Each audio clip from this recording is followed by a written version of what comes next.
लौदाइको फाटेको झोला फेरि भेटा होला कि नहोला। कस्तो दामी गाउँदैछ म्यामले। म चाहिँ भने है म चाहिँ भने मायाले मर्नै छ तिमी भने सम्झनै नगर्ने। मामको त कस्तो दामी स्वर रहेछ। पारी म माया लगिन मर्ख लाग्यो आइरहनु पाउँदिन। उहिलेको गीत के राम्रो भन्छ मान्छेले।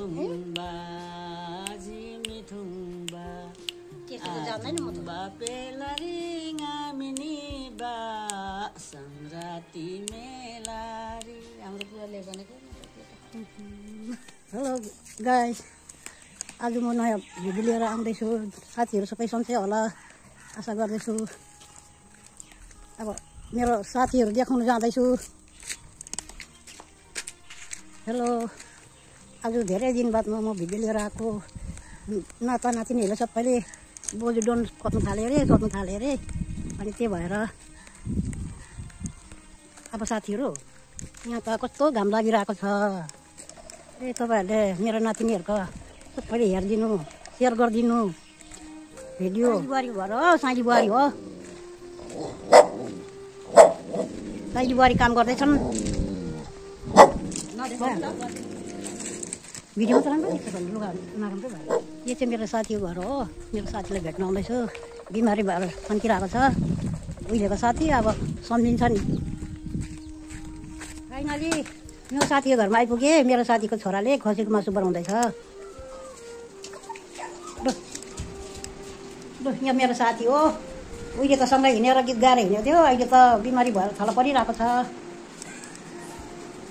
दिदीको हालखबर कस्तो छ? धेरै दिनमा भेट भयो। बोजूको सर्दै भएन, बिमारी मान्छे। अब त्यही गाना म गर्दैछु। तेरी चोटी भेट भयो तर तिमी बोलेन, बोल्नु त मन लाग्छ, हाँस्नु कसरी माया भयो। मेरो साथीको जेठी छोरी हो। इस नातिनी हो। यता ठुलो नातिनी, सानो नातिनी। मेरो साथीको कान्छी बुहारी हो। नानीहरूलाई खाना खुवाउँदैछ। जेठाजुको छोराको विकास छोराको घर हो। अब मेरो साथीको घरमा जाँदैछु। फेरि अर्को साथी। उहिलेको साथीहरू भेट गर्नु मन लाग्छ। के गर्नु, खै केटीहरूलाई बनाऊ न बनाऊ भन्दा मान्दैन। के भएको छ कोनी, बनाउनु नछोडाइ नानी हो भनेको। अब मै बुढी फुर्ती, उनीहरू मूर्ति हुने रहेछ।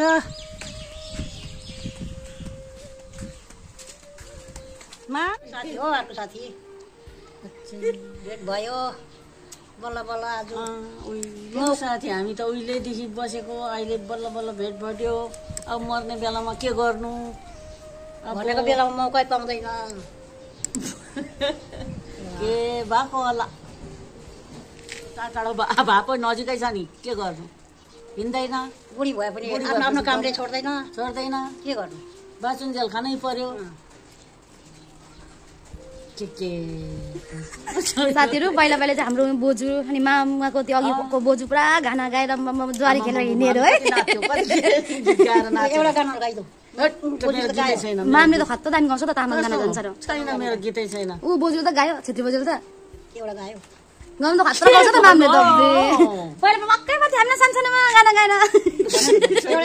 एउटा गाइदिनु न माम। के भन्नु, के गाउनु? जे भए पनि तामाङ गाना खतरा गर्छ तपाईँले त। तामाङै छैन, तामाङ जान्दैन।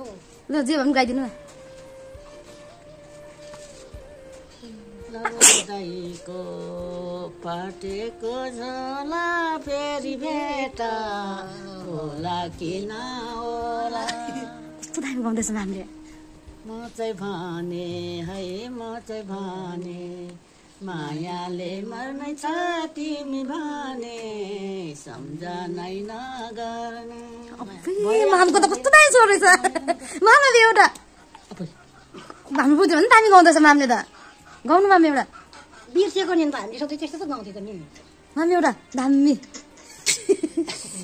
लु त माम खत्तो दामी गायो गाउनु न भयो म जान्छु म एकछिन मामलाई एउटा गाना गाउनु भन्नु लु छिटो जिर्न बजा बदुको गीत हुन्छ अराए छैन के अर्को अब एउटा आयो एउटा आइरानो पाउँदैन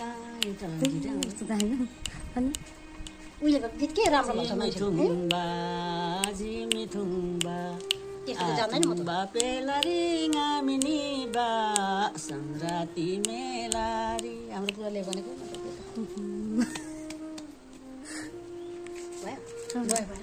यहाँ चाहिँ हेर्नुहोस् मामले मेमेले अर्ग्यानिक यहाँनिर ब्रसहरू राख्ने दामी बनाउनु भएको छ डोकोको हाम्रो मेमेको नि खतर ट्यालेन्ट छ चोयाको बुनेर अहिले त हराइसकेको छ साथीहरू एकछिन बज एकछिन यो चाहिँ हाम्रो मामको घर हो मामले कस्तो राम्रो गाउनुभयो हेर्नुहोस् तपाईँहरूले हाम्रो यहाँ बोजू र मामहरू चाहिँ बेस्ट फ्रेन्ड हो उहिलेको पुरा जरी खेलेर हिँडेको मामहरू हो अब त बुढी भएर बिर्स्यो नि हो सोचेको पनि आउँदैन सबैलाई बाई बाई भनिदिनु बाई साथीभाइहरूलाई सबैलाई नाता नातिनी सबैलाई लाइक कमेन्ट गरिदिनु ठ्याक पनि गरिदिनु माम हाँस्नु हुँदैछ कुरा सुनेर